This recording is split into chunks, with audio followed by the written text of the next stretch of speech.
malam, Assalamualaikum. Nah, di sini saya Lutfi Ramdansyah sebagai peneliti akan mewawancarai Sahabat Limaku Agung Kristanto selaku pelatih dari Dojang Klub Muter Sukoharjo. Tanyakan dari segi pelatih, sejak kapan Sahabat Agung menjadi pelatih taekwondo? Sejak tahun 2004. Kalau ikut taekwondo, Kebetulannya tahun 97. apa yang menjadi motivasi Sahabat Agung menjadi pelatih taekwondo di Kabupaten Sukoharjo? Sebenarnya semuanya berawalnya tidak langsung pengen jadi pelatih ya. Sebenarnya berawalnya dari atlet dulu. Ya setelah keatletan pensiun ya bisa nggak bisa harus terjun ke kepelatihan.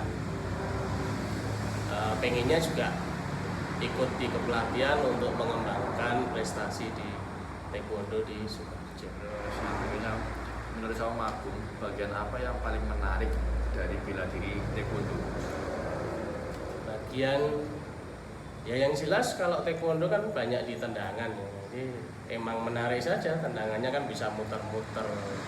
Ya kalau pertandingan nendang kepala itu puas gitu kalau di pertandingan. Ya, seperti itu. Berarti terus banyak apa ya? Banyak ketemu dengan rekan-rekan yang lainnya. Jadi asik lah kalau di taekwondo. Pertama, berapa yang Sahabat Agung ketahui berapa jumlah atlet taekwondo di Kabupaten Sukoharjo? 400 kalau semuanya. Atlet ya, Ya, semua atlet di Sukoharjo. Terus kalau siswanya, kalau yang Sahabat tahu Siswa keseluruhan taekwondo Sukoharjo ya, di luar atlet, termasuk atlet ya, mungkin di atas 3.000. 3.000. Nah, di atas 3.000. Bagaimana strategi pemasalan yang ada di taekwondo Kabupaten Sukoharjo? Mungkin yang pertama dari segi prestasi dulu. Kalau prestasinya bagus, ya kualitasnya bagus, saya yakin kuantitasnya juga akan bagus juga, akan meningkat. Ya. Terus selanjutnya pelatih, semakin banyak pelatih berarti kan semakin banyak dojang atau tempat klub pelatihan yang ada di Sukoharjo, berarti itu akan menumbuhkan kuantitas juga yang banyak ya karena pelatihnya banyak, seperti itu. Terus lanjut ke perekrutan. Bagaimana prosedur perekrutan atlet taekwondo di Kabupaten Sukoharjo? Dari awal TC Pemula ngambilnya dari kelas reguler ya, dari kelas dari anak-anak yang ikut taekwondo awal-awal itu masuk ke TC Pemula. Tentunya kalau di TC Pemula sudah bagus, naik lagi di TC prestasi yang di klubnya masing-masing ya. Kalau di klubnya masing-masing itu nanti ada penyaringan berapa, ada yang prestasinya lebih bagus lagi, nanti dibawa ke pemusatan pemusatan Sukoharjo. Berapa kali dalam setahun perekrutan atlet dilaksanakan? Kalau misalnya kan kalau PPLP, kelas PPLP itu kan setahun sekali. Nah kalau di tingkat taekwondo Sukoharjo kan nggak ada PPLP, ada nggak? Atau tiap hari ada atau ada waktu-waktu tertentu? Kalau tiap hari mungkin enggak. Saya pikir mungkin tiap beberapa bulan. Karena kan di klub-klub itu kan tidak semuanya pelatih yang dipelatih di pemusatan itu tahu. Jadi ini tahunya nanti kalau ada tryout di tryout di mana di wilayah Sukoharjo ada yang bagus, nanti kita sampaikan ke pelatih klubnya untuk masuk di kelas pemusatan Mahameru. Jadi bisa 1 bulan, bisa 2 bulan. Nanti kalau untuk setiap hari tidak. Kalau untuk kayak PPLP kan dia sudah terprogram ya dari pemerintah. Jadi kan beda, kalau kita beda. Jadi ya, per bulan pun kalau ada yang bagus boleh masuk. Boleh masuk di kelas yang pemusatan boleh masuk. Jadi untuk ininya perekrutannya setiap saat. Ya, setiap saat. Sudahkah melibatkan teknologi dalam menyeleksi atlet-atlet tersebut? Kalau biasanya ya kita perekrutannya dari tryout tadi kan ada tim pemantauan pelatih ya, pemantauan bakat pelatih pemusatan yang datang ke tempat tryout. Jadi dia melihat, oh ini mainnya bagus, oh ini posturnya bagus, dia bisa masuk di pemusatan. Kalau teknologi belum ada. Ini lanjut ke indikator prestasi sekarang. Prestasi apa saja yang Sahabat Agung ketahui yang pernah diraih atlet taekwondo di Kabupaten Sukoharjo? Prestasinya banyak sekali. Ya, yang jelas untuk yang paling tinggi yang masih eksis ya, ini ada Sabem Saleha Fitriana Yusuf yang masuk di Platnas Taekwondo Platnas nasional ya di Jakarta. Ya, yang lain ada beberapa anak yang masuk di Plada Jawa Tengah. Jadi untuk prestasi atau atlet yang prestasi dari Sukoharjo itu berkesinambungan ya, dari kabupaten, dari provinsi, dan juga ada yang masuk ke Platnas. Terus apakah hasil prestasi yang didapat selalu dilaporkan ke Pemprov, KONI, dan Dispora? Ya, dilaporkan. Bagaimana kesejahteraan atlet taekwondo di Kabupaten Sukoharjo? Kesejahteraannya cukup bagus, ya karena kita tidak klub ya, kita kan masih klub, jadi pendanaannya ya dari cabang. Ya, kalau misalnya untuk event biasanya atlet itu dibiayai dari cabang. Atau boleh pembibitan. Apa saja kriteria yang dituntut untuk bisa menjadi atlet taekwondo di Sukoharjo? Tidak ada, semuanya boleh ya. Kalau kita berdasarkan sesuai yang diharapkan ya, kalau di taekwondo harus tinggi, posturnya harus tinggi ya. Tapi kalau ada pun pendek skillnya bagus ya tetap dia juga bisa. Indikator pelatih.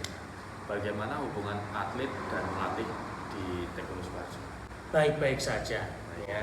Karena atlet itu kan murid, berarti dia tetap kerjasama dengan pelatihnya. Jelas. Apakah Sahabat Agung mengetahui kualitas para atlet? Pasti tahu. Nah, tahu. Salah satu pelatih atlet juga. Terus, apa saja tugas dan peran pelatih dalam pembinaan prestasi taekwondo? Tugasnya yang melatih. Ya, tugasnya memberikan program latihan ke anak-anak ya untuk jenjang event ya. Jadi biar anak itu kalau mendekati event ya latihannya lebih banyak, ya lebih bagus lah. Atau latihan sekarang.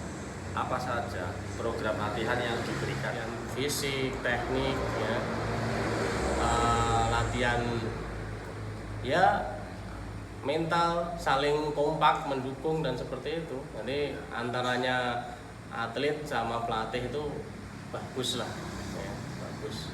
Kalau di Sukoharjo ya. Berapa kali latihan dalam 1 minggu dan berapa lama waktu latihan dalam 1 sesi? Kalau di pemusatan latihan dalam 1 minggu 2 kali Minimal. ya, minimal 2 kali, dan setiap latihan itu 3 sampai 4 jam 3 sampai ya, 3 sampai 4 jam. Itu 3 sampai 4 jam maksimal. Kalau minimal sesi latihan berapa?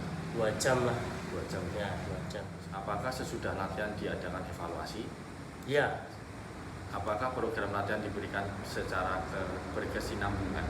Ya, Apakah para atlet merasa berat dengan program yang diberikan? tidak. Apa yang pelatih lakukan jika atlet tumbuh rasa jenuh? Ya, memberikan latihan yang berbeda dari biasanya ya. Jadi kadang ada latihan permainan, nah itu kan bisa menumbuhkan kejenuhan atlet ya. Kalau enggak, kita di Sukoharjo kalau jenuh ya refreshing. Lanjut ke indikator berikutnya tentang pengurusan. Apakah Sahabat Agung sebagai pelatih tahu kepengurusan taekwondo di Kabupaten Sukoharjo? Tahu. Terus bagaimana kepengurusan taekwondo di Kabupaten Sukoharjo? Bagus ya, bagus, kompak, solid. Terus apakah pengurus hadir pada saat latihan atau pertandingan? Ya, Pendanaan, dari mana sumber dana yang ada dalam pembinaan prestasi taekwondo di Kabupaten Sukoharjo? pendanaan cabang ya di Taekwondo Kabupaten Sukoharjo dari bantuan pemerintah atau dari KONI ya. Selanjutnya kalau dari Taekwondo sendiri mandiri dari ujian kenaikan tingkat anak. Bagaimana pengalokasian dana untuk pembinaan prestasi di Sukoharjo? Kan udah terkumpul tuh, nah terus biar untuk prestasinya Sukoharjo buat apa? Ya buat pembelian alat, fasilitas, matras. Kalau di taekwondo aja target atau miu-miu, ada box, ada samsak, ada peralatan karet dan lain-lain ya. Semuanya dialokasikan dari pendanaan dari cabang. Terus apakah ada dukungan dari luar dan berupa apa? Dukungannya dari orang tua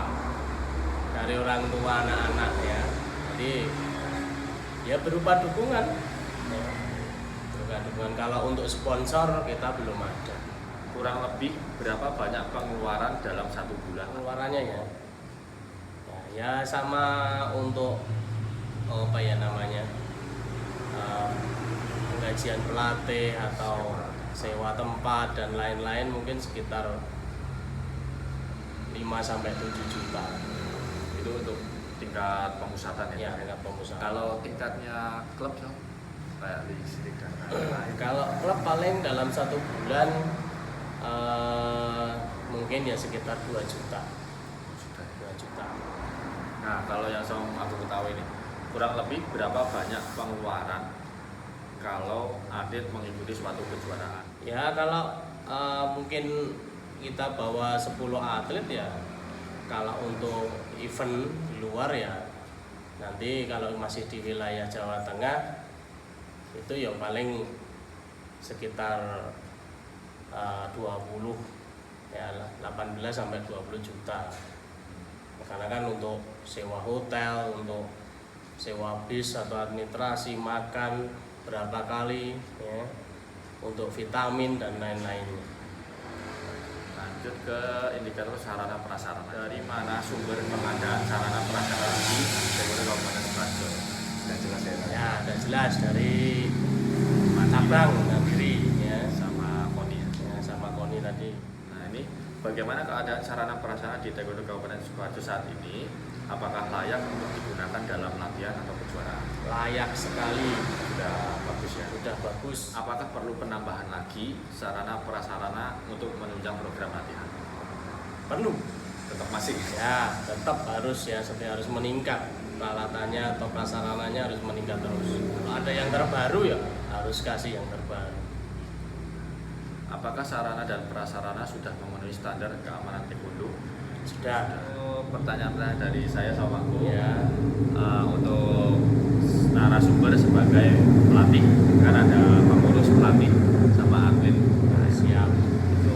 Jadi ada beberapa dojang. Kalau di Sukoharjo itu ada beberapa dojang kalau dari sama tahu.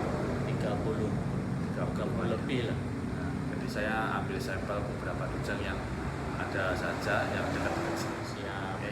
Terus Abu, mungkin ada pesan saran buat Buat atlet ya, khusus atletnya Taekwondo Sukoharjo ya silahkan mempersiapkan latihan dengan bagus ya untuk mengikuti event-event yang akan datang ya. Jadi harus jangka panjang, jadi tidak jangka pendek ya. Kalau pengen berprestasi harus pakai jangka panjang. Jadi atlet Sukoharjo semuanya harus berlatih dari sedini mungkin ya. Jadi tidak singkat, nanti harus panjang ya, jangkanya jangka panjang. Oke, itu dari saya. Oke, terima kasih Om Agung.